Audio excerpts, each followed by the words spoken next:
Здравейте, вие сте с Инвестбук, аз съм Дориана Ранкова. Днес ще говорим за оперативна програма Околна среда. Знаете, спрените европейски пари от миналия ноември може да бъдат пуснати в края на следващия месец. Научихме ли уроците си, достатъчни ли са усилията на служебното правителство и още какво предвижда оперативната програма за периода 2014-2020 година. Гост за студиото ни е Веселина Георгиева от Българска асоциация на консултантите по европейски програми.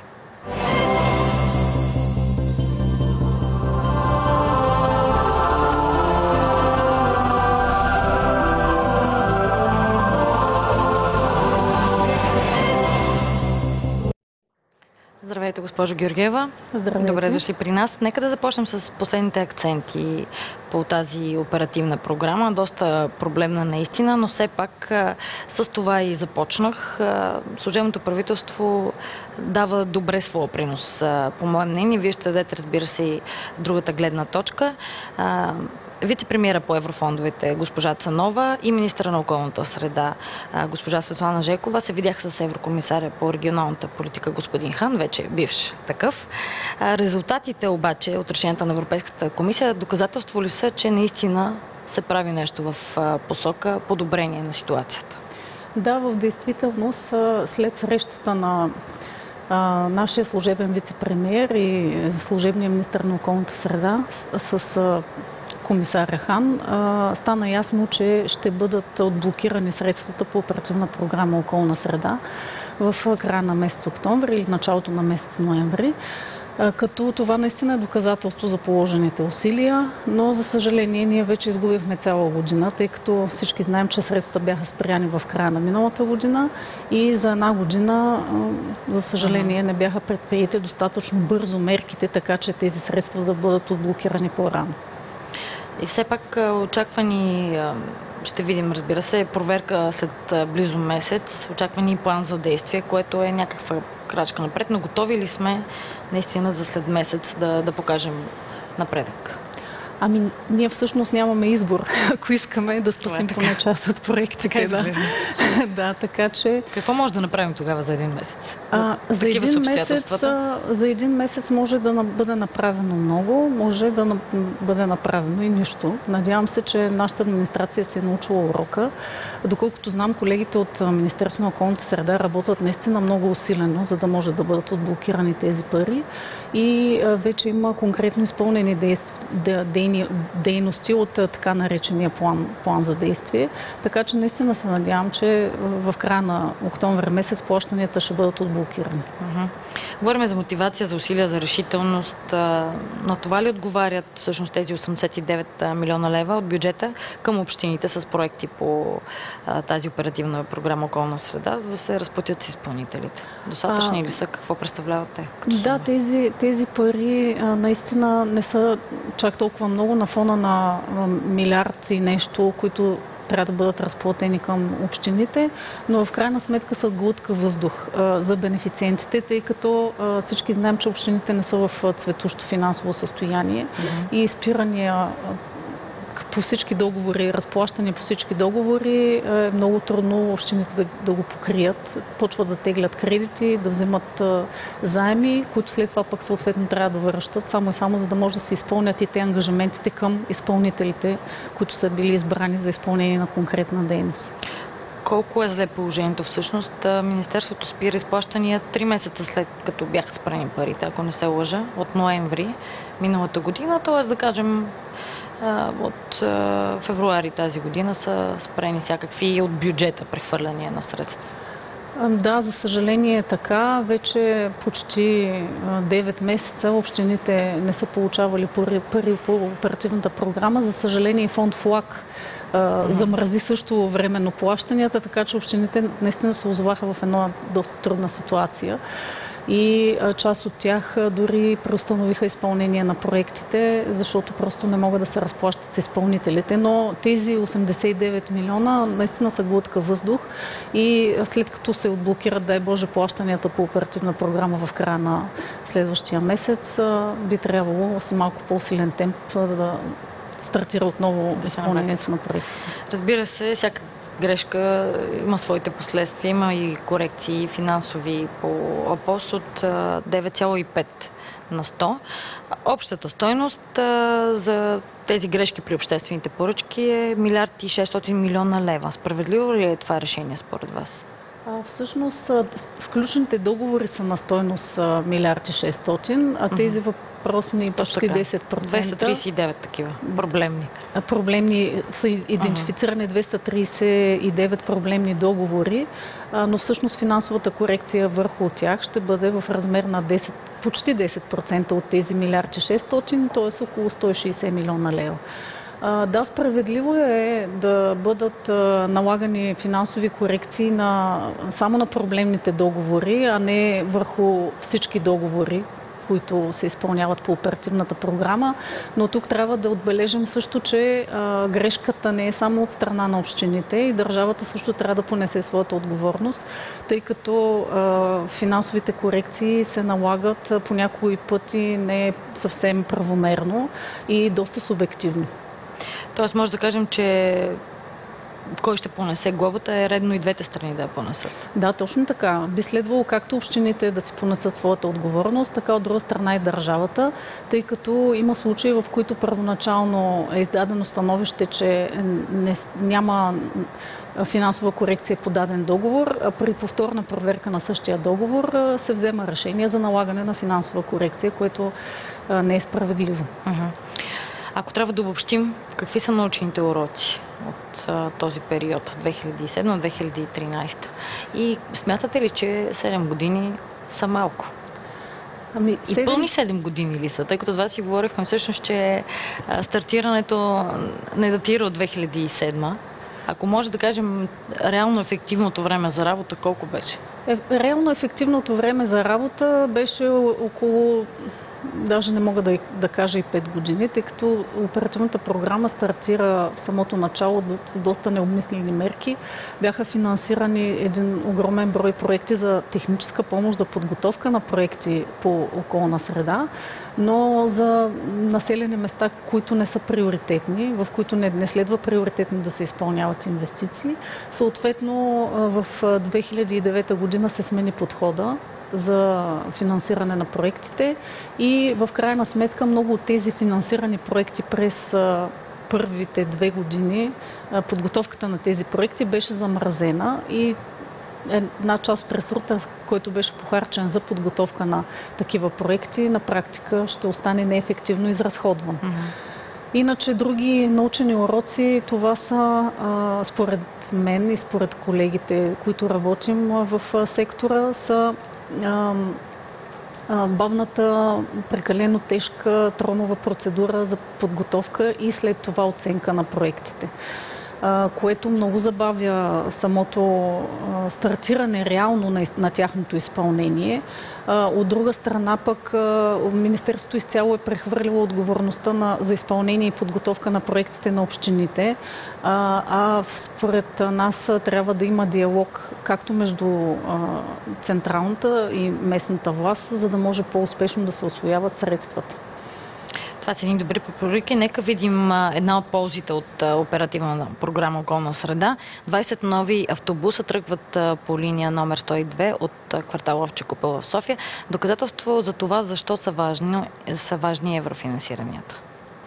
20 нови автобуса вече возят софиянци по линия номер 102, която осъществява връзката между квартал Овча купел, централната градска част и Студентски град. Превозните средства са закупени със средства по оперативна програма «Околна среда» 2007-2013 година, а стойността на проекта е 66 милиона и 500 хиляди лева. Модерните возила ще заменят старите и амортизирани вече автобуси, движещи се по линията. Това са, ако си спомняте, старите мерцедеси втора употреба, които са доста топли през горещите летни дни и доста студени през зимата. Сега ще обърнем тенденция, така че надявам се наистина гражданите да пътуват комфортно. Един такъв модерен автобус е с дължина 18 метра, има салон с 4 двойни врати, а капацитетът му е 150 пътници. Разполага с 44 седящи и около 106 първостоящи места. Автобусите са с изключително модерни енергоефективни технически параметри. Оборудвани са с звукова сигнализация за незрящи хора при предната врата, а на втората с механична рампа за инвалиди. Автобусите разполагат с електронни информационни табели за указване на маршрутите с възможност за изписване на кирилица и латиница, както и с аудиосистема за информационно обслужване на пътниците. Имат и климатик. Кметът на София Йорданка Фандъкова обясни, че след новите трамваи и тролеи в столицата вече ще се движат и възможно най-модерните автобуси. По улиците на София ще пътуват първите 20 от общо 126 нови, модерни, възможно най-модерните автобуси, които са удобни както за шофьорите, които ще имат по-добри условия за труд, така също, разбира се, за гражданите, за пътниците. Надяваме се с това да допринасяме за промяната на нашия град. Вчера този модел автобуси бяха обявени за автобус на годината за 2014. Модерните возила са с двигатели, работещи само на природен газ. Така, освен за комфорта на столичани, превозните средства ще допринесат и за по-чист въздух, обясни служебният министър на околната среда и водите Светлана Жекова. Само тази инициатива, която е в Столична община, ще доведе до 6 пъти намаляване на замърсяването на въздуха, който дишаме. Това е свързано с качеството на живот, което е изключително важно за нашите граждани. До края на годината се очаква част от столичния градски транспорт да станат още над 50 нови возила, увери Йорданка Фандъкова. С тези 126 автобуси можем да кажем, които ще дойдат до средата на следващата година, можем да кажем, че над 50% от средствата, които се движат от столичния автотранспорт, ще бъдат подменени. Министърът на околната среда и водите Светлана Жекова коментира, че се работи много активно, за да може първите 20 автобуса да бъдат допълнени с останалите 106 и да няма проблеми с разплащането по тях.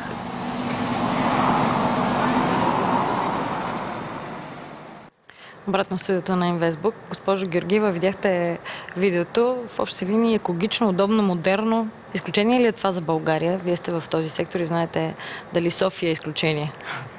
Не, София не е изключение. Всъщност тези проекти се реализират в резултат от изменение на оперативна програма 2007-2013, оперативна програма околна среда, като това са така наречените мерки за опазване качеството на атмосферния въздух. И освен тези нови хубави автобуси, модерни, които ще пътуват из София, за още 4 общини в България са осигурени средства. Това са Бургас, Варна, Плевен и Стара Загора, за които ще бъдат или вече са закупени тролейбуси. Също така за Столична община е предвидено в рамките на други проекти, пак в сферата на опазване качеството на въздуха, да бъдат закупени 20 броя нови трамвайни мотриси и да бъдат доставени 10 броя метровлакове. Това вече трябваше да е наистина една от...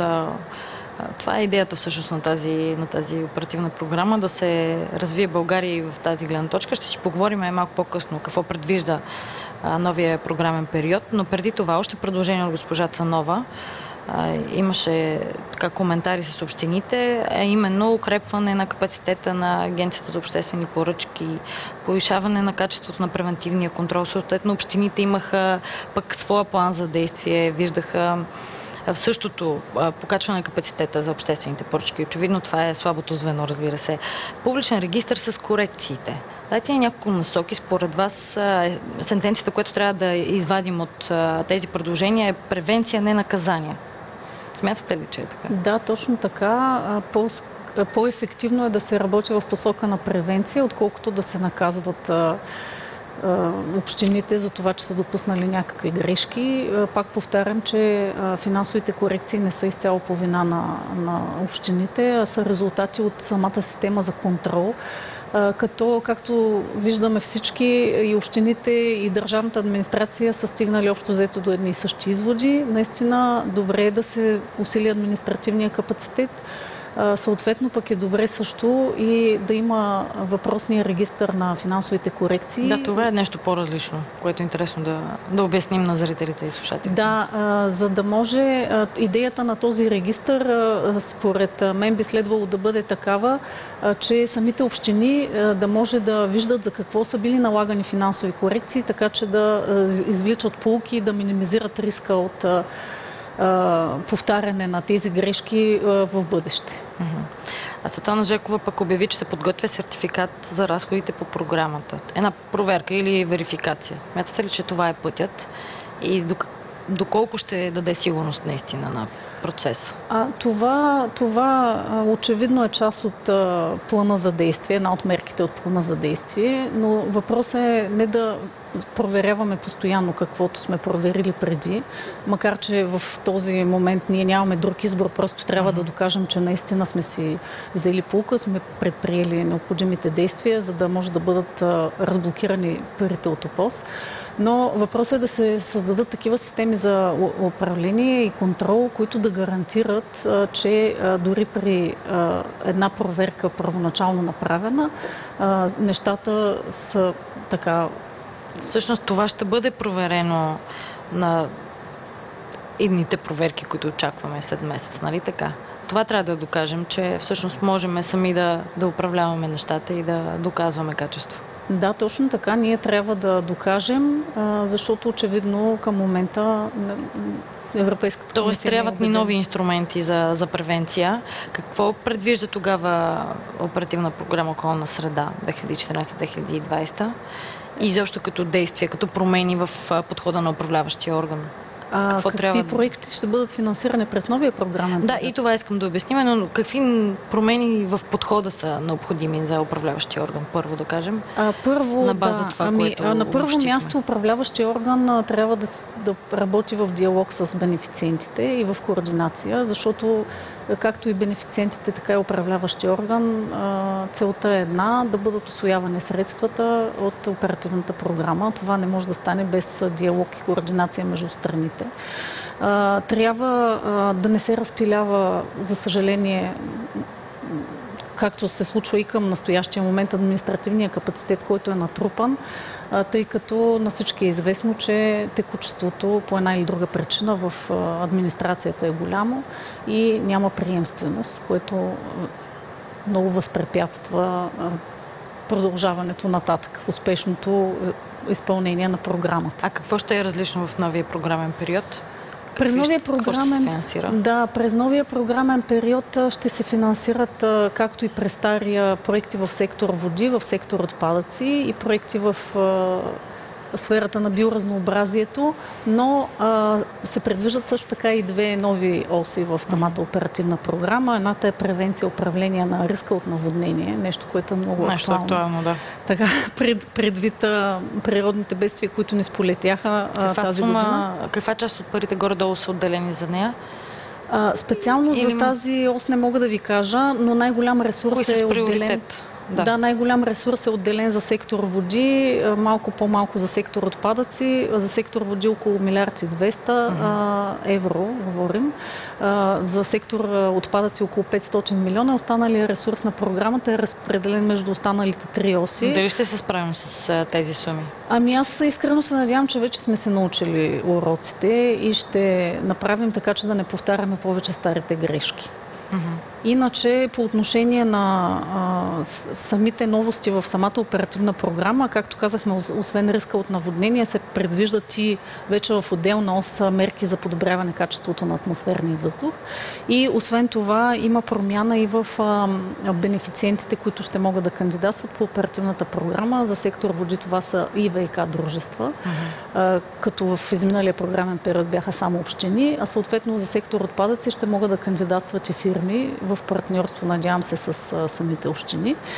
И другото ново е използването на финансови инструменти през новия програмен период, като това е всъщност и визия на Европейската комисия за периода 2014-2020. Под финансови инструменти разбираме какво? Инструменти на финансови инженеринг. Това са заеми при облегчени условия или гаранции за бенефициентите, така че те да могат да осигурят една част от съфинансирането за проектите.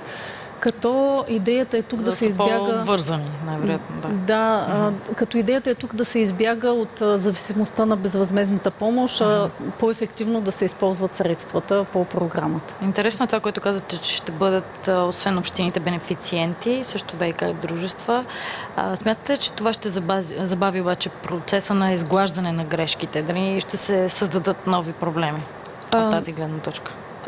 Тази говорихте и за диалог, тук вече се намесват и още няколко играчи. Диалога трябва да се... Да, така е. да стане една група в общи линии. Така ще бъде ли затруднено? Аз се надявам не, защото тази промяна е необходима, но разбира се, тук трябва със сигурност още в самото начало да се предприемат мерки за укрепване на административния капацитет на тези нови бенефициенти, тъй като до сега те по един или друг начин са били останали до известна степен изолирани от самата програма.